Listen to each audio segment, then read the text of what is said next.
We're super excited to kick off Donate Life Month with this kind of interactive and inspiring donor and recipient story session. Just to give you a quick overview of what to expect, we will start with welcome and introductions. We'll then move into a donor family story, followed by a recipient family story. Then we're going to turn it over to New England Donor Services to share some facts about organ donation, organ and tissue donation, as well as how to register as an organ and tissue donor. Then we're going to have Q&A at the end, so feel free to add questions in the chat or your reactions throughout the presentation. We'd love to have a conversation going in the chat. Just want to give a quick intro of myself. My name is Sara Miller. I'm the president and founder of SODA, Student Organ Donation Advocates. I am part of a donor family, and it's really special to me that Trish is here. Trish is actually the recipient of my sister's liver. And so about 10 years ago, my sister tragically passed away from a brain tumor, but her liver was able to save Trish's life. And that's really what fueled my passion for organ donation and SODA's belief that student organ donation advocacy is critical and that it can actually help reduce the organ shortage. And so that's why we've led student organ donation advocates for the past 4 or 5 years, and we've grown to 21 chapters all across the country. We're proud partners of New England Donor Services, and New England Donor Services has 4 chapters in their service area. They're one of our strongest partners. So we're really grateful to be doing this webinar with New England Donor Services and to have all of you here to share these inspiring stories. I'm really excited to introduce our speakers. I'd like to share a few bios to kick it off. So our first speaker is going to be Kayla. She's a junior at Worcester Polytechnic Institute studying biomedical engineering. Like me, she's part of a donor family. 3 years ago, she became part of a donor family, which changed her life forever. She's been passionate about organ donation and started a club on her campus in partnership with New England Donor Services. While social distancing, she enjoys watching movies and coloring. After Kayla speaks, we're going to welcome Nicole to the mic. She currently lives in Orange, Connecticut, and is a graduate student in social work and will become a licensed social worker with a specialty in trauma, children, and families. She's a double lung recipient and has been passionate about organ donation and reducing stigmas around organ donation for quite some time. She's part of SODA's national leadership team and started SODA at Quinnipiac University.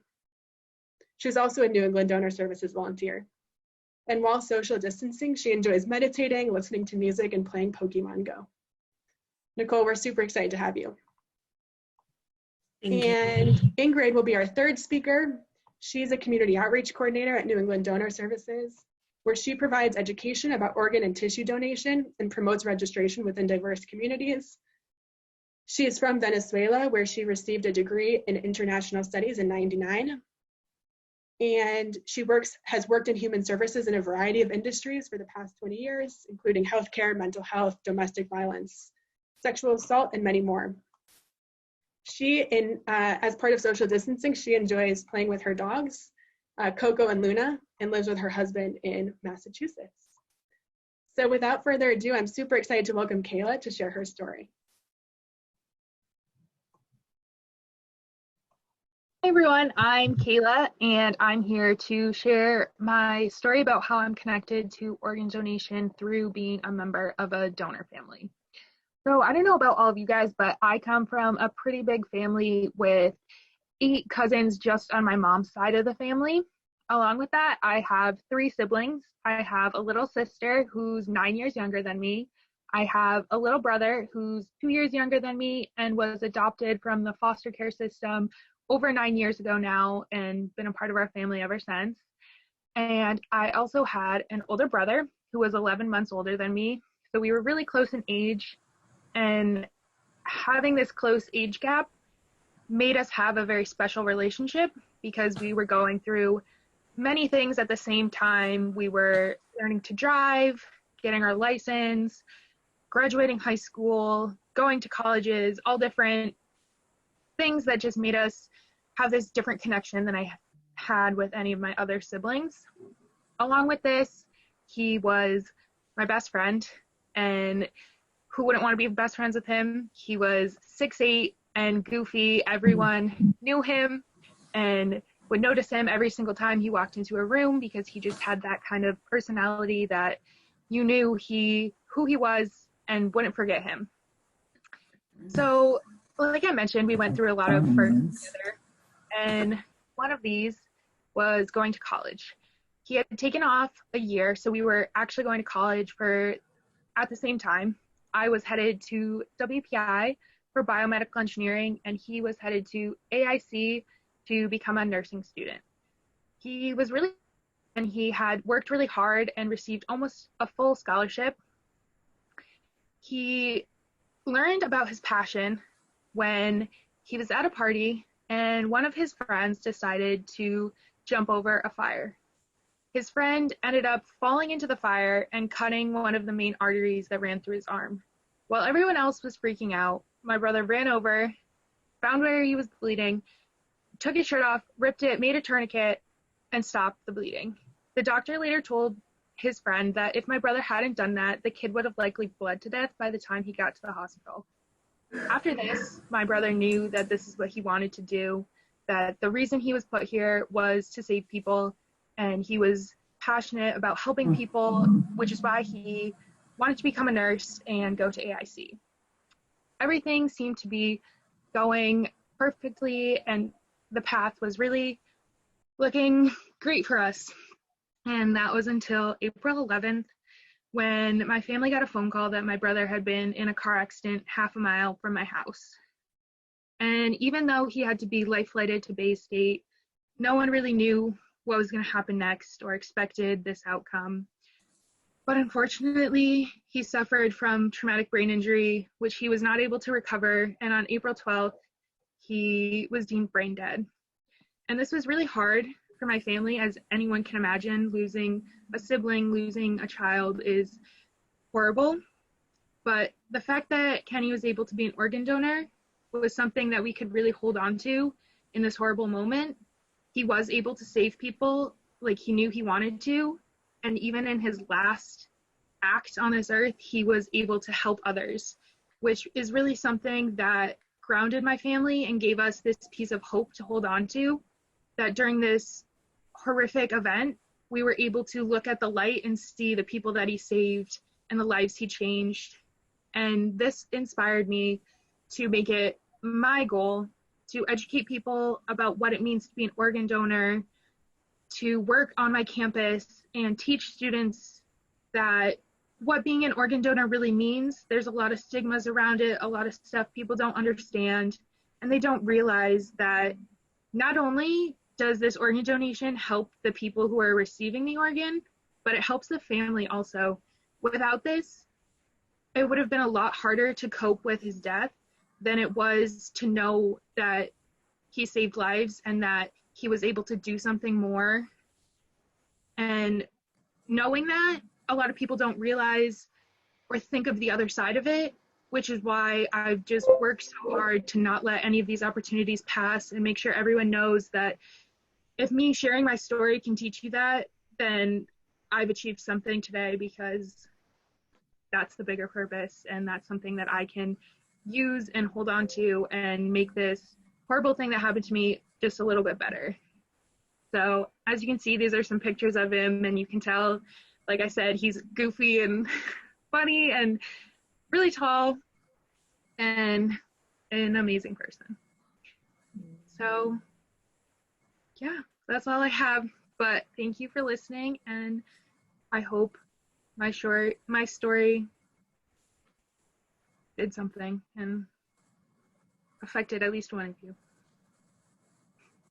Thank you so much, Kayla. It's amazing to hear your story.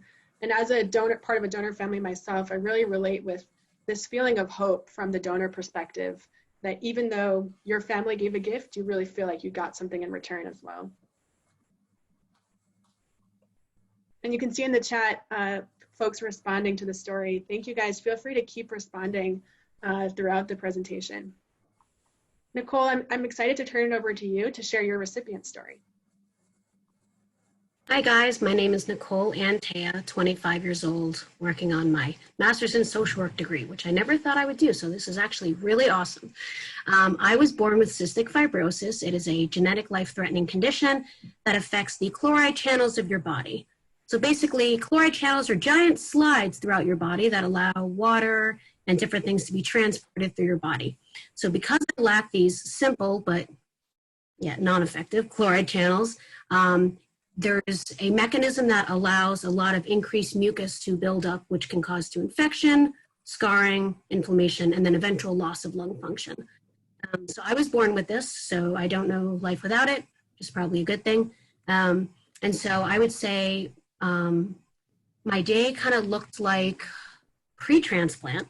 I would wake up, I would get 900 calories a night of supplemental nutrition through my G-tube. Basically, I was very malnourished growing up because it took a lot of calories just to breathe. Breathing was very difficult as a child growing up. I originally started with around like 80% lung function, but as I progressed in age, that began to dwindle and drop. At around the age of 11, began to drop even more. And my mom was basically my primary caregiver while dad was working. She would clap on my back to loosen up secretions. This was called airway clearance. It was in the hope that I would cough things up so that way I would not have infection brewing in my lungs. I would take insulin shots due to my cystic fibrosis since my pancreas does not work as well. Cystic fibrosis affects a lot of different organs in the body, not just the lungs. Also affects your digestive tract and how you're able to contain and process food. So while everyone is, staying away from fast food, the dietitian was actually like, did you get that Popeye's fried chicken yet? How about that double cheeseburger? Yeah, they were definitely pushing the calories. I would say about sophomore year of high school, I had to drop out of high school because I became so sick. I required constant oxygen, usually around 4 to 6 liters at rest. And then during that point, I actually did graduate high school, which I was very happy about. Went to college for a little bit, but then my lung function wouldn't allow me to do anymore. So I basically, after that point, my CF doctor said, have you thought of transplant? Meaning, we're out of ideas. Get a transplant. So around this time, my lung function had dwindled down to about 20 or 18%. And a healthy, non-affected, person without CF would be around 100, maybe not exactly 100, but maybe around 90% or so. So the closest area that I looked to get a transplant was New York Columbia Presbyterian, which is in New York, and I'm from Orange, Connecticut. So it actually wouldn't be that far to drive. However, due to the national organ shortage, the wait list for lungs was 3 years, and I did not have 3 years. I was given about 6 months in terms of my window of time. So realizing, that math doesn't add up, we started looking at other transplant centers all around the country. So then we finally found a program that actually worked. It was at Durham, North Carolina, called Duke. And so basically, we went there. You have to get evaluated first. It's not automatic. So you go through a week of very rigorous routines to make sure that you're healthy enough to survive the surgery. Sure enough, I went through a 23 session, we call it Duke Pulmonary Rehab, otherwise known as boot camp, to those who actually went through it. They give you as much oxygen as you need. However, it is very rigorous. They make you walk for long periods of time, ride a bicycle, lift weights to make sure, it builds up your stamina so you can survive the surgery. So the picture on the left is me wearing my BiPAP machine, which I wore all the time to just give my lungs a little bit of the break that they needed. And the picture on the right is me at rehab, jamming out to my hip hop music. I'm sure I was listening to like Drake or something like that. So after I completed that, they officially then put me on the list. And only then do they put you on the list after you finish that. And so they put me on the list, and I remember getting a call at around 5 p.m. I believe it was August 12th, 2015. And they said, hello, Miss Antaya, we have a pair of lungs for you. I'm sorry, can you repeat that? Yes, we have a pair of lungs for you. She said it so nonchalantly, like, your dry cleaning's ready, like, come pick it up. I was kind of very stoic at that point. So we finally then, Mom and I went to Duke. At this point, we had relocated down to Durham because you have to live a very close distance in Durham as part of Duke's protocol for getting transplanted. And so finally, we were actually in the pre-op room and everything like that. And we're just waiting for the go. So the transplant team basically goes out to see if the organ is viable or not. It is basically unheard of for someone to go and get a transplant the first time they are called. Usually there's something called a dry run, in which the organ is not deemed viable for whatever reason. And in that case, you just go back home. So I was prepared for that. I actually had a pot of mac and cheese on the stove, and I didn't get to eat it, and I was pretty salty about it. So I really wanted to actually get back to my dorm. So the nurse came in and said, okay, you're ready, you can go. And so I thought, go, as in go back to the apartment. She said, no, you're getting your lungs. I just kind of stood there. I couldn't believe it. I had so many emotions going on at once. The first one was like, oh my gosh. I don't really know if I had anything going through my head, but my mom kissed me on the forehead. She said, I'll see you later. And they rolled me off to the OR. And I remember asking the anesthesia tech, can I see a picture of my old lungs? I am very curious about them. Sorry, that is my dog. I apologize. And so we went back there and I said, can I have a picture of my own lungs? I would like them. He goes, I don't know, we're gonna be busy. And I said, please. So I have a picture of my old lungs. Don't worry, not in here for those of you who are squeamish. But if you're interested, I can send you a pic. It's actually very gross. So when I woke up, I was in the Duke ICU. Little did I know, it wasn't the next day like I thought it would be. It was actually maybe a week or so later. I was in a medical induced coma. My blood pressure had dropped significantly, so they put me on this machine called ECMO. It's called extracorporeal oxygenation machine. Basically takes the strain off of my heart and my lungs and does the work for me. So it's like I was on vacation and I had no idea what was going on. After they extubated me, they basically they said, all right, well, there's nothing wrong with you anymore, so let's get up and walk. They weren't kidding. So they give me this big walker that you can see on the right, and they have all my tubes on it and everything like that. That's my dad in the back who's pushing it, wearing the gown and the mask. And so both my parents and all my friends were such an incredible support during this time. Very scary, moving somewhere new, getting a new organ, not something that, you know, most people can say. So slowly started to gain up my energy level. I was in the ICU for about a month or so with a couple of complications that I had. And then I was learning to take a lot of medicine, but the medicine will sustain me for a very long time. It's a pretty big pill box that I take. I was up to 70 pills a day. I'm now down to 50 something, but I can tell you I'm a pill popping fanatic. And I mean that with all, with all seriousness. I used to actually have a fear of swallowing pills, and I do not anymore. You get over that very quickly. The picture to the right is me on Snapchat telling everyone I'm going home. Haha. I was very excited to be graduating and not having to stay in the hospital anymore. Some of the biggest things that I would like to point out is breathing now, which is incredible. I call myself silent as a Prius. And I do mean it. You can barely hear myself breathe at all compared to all the crackles that you could hear before. I do not require oxygen. As you can see, room air is quite fine. And this is me exercising. My personal record is 30 pounds, doing the bench with my arms, which is awesome. Exercise is very important for transplant recipients. And my donor, Jordan, he was 17 years old and he died in a car accident. I want to devote all of my energy, my honor, and my privilege to him, because if it was not for him, I would not be here. So even though I'm telling my story today, I don't want you to think that in any way, shape, or form it's about me, because it is not. It is 110% about Jordan. So he was very athletic, and so I thought, I'm gonna carry on his legacy. So I became a gym rat, and I am a gym rat, except now that they're closed. But that's why I do Pokemon Go, and it's really fun. I got involved my senior year at Quinnipiac, starting my own SOTA group, which is really awesome. Now I'm a part of SOTA National on the advisory board, which I love so much. And I've done lots of speaking events for New England Donor Services, and I love it so much. The biggest thing that is incredible is I was given a second chance at life through a complete stranger. I didn't even know him, I mean, at all.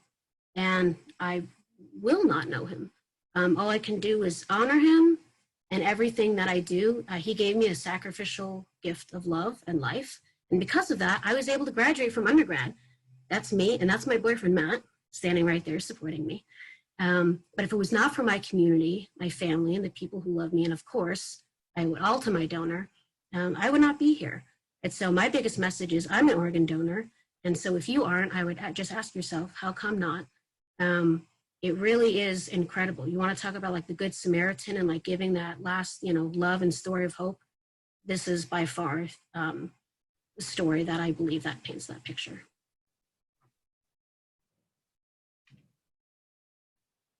Nicole, thank you so much for sharing your story. It brings tears to my eyes every time I hear it. And make sure to take a look at the chats and everyone's reactions. It's really fun to see how people are reacting to your guys' stories. Ingrid, I'd love to turn it over to you to talk a bit more about New England Donor Services, as well as facts about organ and tissue donation. Thank you, Sara. Thank you, Nicole and Kayla. I'm always very emotional when I hear you guys and hear these stories. I've been working with organ donation for about almost 10 years. And I started in Durham, North Carolina with Carolina Donor Services. For 8 years, I work with donor families. And so I'm honored. I'm honored to be here, hearing these stories. I'm honored to be in your presence. I'm honored to know that what we do every day matters. I'm honored that during these very crazy times that we're living, that continue feeling like a nightmare, we're all here together sharing stories of generosity, of hope, of solidarity, and what else, is better, is best than give the gift of life.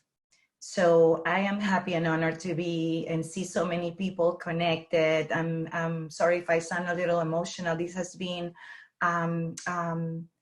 very stressful weeks for everyone. So I thank you all for taking the time to disconnect from the pandemic craziness and being here with us. So I'm honored to represent now New England Donor Services, where I've been working for the past 7 years.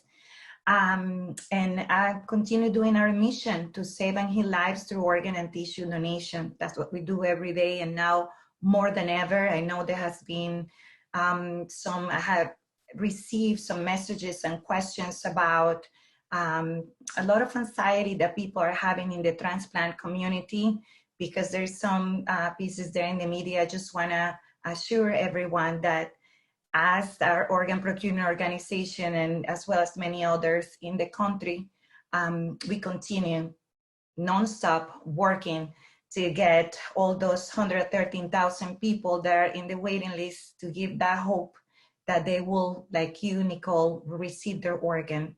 And so this is our mission, this is our vision, and we're gonna continue it even through this. We have our clinical staff, which are, like now the healthcare workers are the real heroes of this, and they're in the front lines working every day to do the work that we do. We are the oldest organ procurement organization. I want to say the first independent one that were founded in 1968, and we're federally assigned to procure organs in 6 states, the 6 states of New England and Bermuda. So here we are, and here we're going to continue supporting our donor families, our transplant community, our recipient communities. And today we are celebrating National Donate Life Month.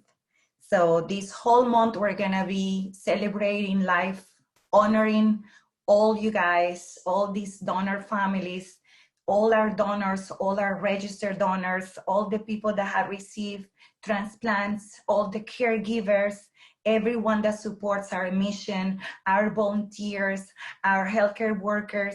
So we are very excited. Unfortunately, we're not going to be able to do it in person as we usually do. We had like a whole month of events and fun stuff that we had to celebrate, but now we're doing it virtually. So with that, I want to next start talking or continue talking about some facts about organ and tissue donation that we all know, but we want to give some refreshment. As you know, there's 113,000 people in the waiting list here in the United States waiting for an organ, and 58% of those people are minorities just like me. Sadly, an average of 22 people die every day waiting for an organ, and every 10 minutes, one patient is added to the waiting list. And as you know, one donor has the potential to save and transform the lives of 50 people with the gift of organs, corneas, and tissues. The organs that can be donated are the heart, lungs, liver, kidneys, intestine, and pancreas. And you can also donate corneas and tissues such as the skin, bone, veins, etc., that can enhance and transform the lives of up to 50, even 75 people. Almost anyone can be an organ donor regardless of age or medical history. So if you, I always say, if you have it in your heart, if this is what you want to give the gift of life and save lives when you don't need your organs anymore, but you have a doubt. A lot of people come to me, I have diabetes, or I cannot donate because I have hepatitis, or I say, do not rule yourself out, register as an organ donor and let the specialist determine that when the time comes. Donors can still have open casket funerals, and organ donation doesn't cost the family any money. So that's also, sometimes folks come to me with those kind of concerns. Donors are needed for all races and ethnic groups, and transplant success rates increase when organs are matched between people of the same ethnic background, even though we do transplants from different races, but the success rates could increase. Most major religions in the US support organ donation. That's what we celebrate. We have a national observance at the end of, in November, at the end of every year, that also celebrates religions coming together and supporting organ donation.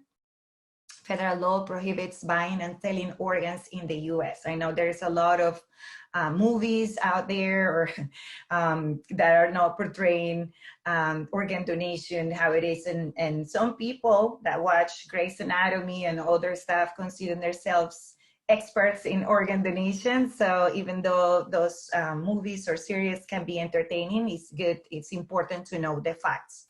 There's no policy or federal regulation that excludes LGBTQ community from donating organs. That's something that now that Pride is coming in June, a lot of people have that need or that misconception, and we want to make sure that people know that regardless of your sexual preference, you can be an organ donor. When you are sick or injured and admitted to a hospital, you are the only priority. The only priority for the doctors is to save your life. This is like the most common thing that I hear when I'm in the community working with people. They say they don't register because they're scared something will happen to them. The doctors won't save their lives because they all just want to take their organs. And that's the worst misconception. So with that, I wanted to do a call to action. And I wanted to let you know how you can register. Now you don't have to wait until you renew your driver permit or license or getting your ID. You can go online at registerme.org and you can register literally in seconds. Also, for the people that haven't used iPhones, you can use the Health app. And again, it takes seconds, and you can be giving hope to those people in the waiting list that are waiting for a second chance in life.